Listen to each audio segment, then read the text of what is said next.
Yan yung tatlo kong bulingkit ay excited na. Oh, ayan oh, excited na talaga. Kakain na kayo? Ay, kakain na? Ay, alam nila yan guys kung ano oras sila binibigyan. Yung mga malalaki mamaya pa yon, itong maliliit lang. Ito na yung nilagay ko sa kanila. Ito guys ay dog food, puppy. Tapos merong konting gatas at saka kanin. Ito sa kanila. Ayan o, tingnan mo yan. Oy, lolo ni mama. Bang balong lala ni mama. Shh, alis dyan. Alis dyan. Alis dyan. Alis dyan.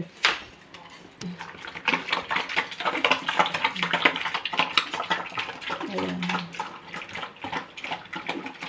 Ayan, dahan-dahan lang. Ayan, yan na kanilang dinner, guys. Naghihintay na talaga ganitong oras ang kanilang dinner. Kunting gatas, merong kanin, konti, tsaka dog food. Ayan, gusto-gusto na nila yan. Ayan. Itong mga aso ko ay, guys, ay pamimigay ko na ito.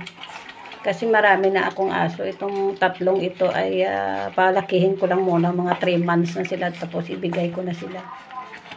Para at least ay talagang matibay na yung katawan nila kung saan man sila mapadpad na bahay. Ayan. Kung ako lang masusunod, ayaw ko sila pamimigay, ay sobrang dami na kasi guys na aking mga aso. Ayan. O, tapos na. Tapos na ha. O, bukas naman umaga, mama.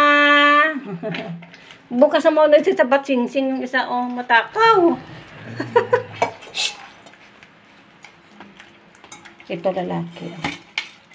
Bukas naman ulit paliguan kasi ano sinapul.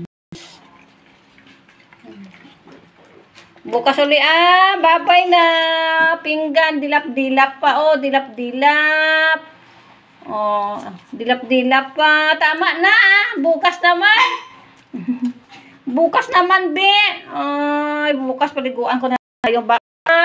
Ayan na po. Tama na.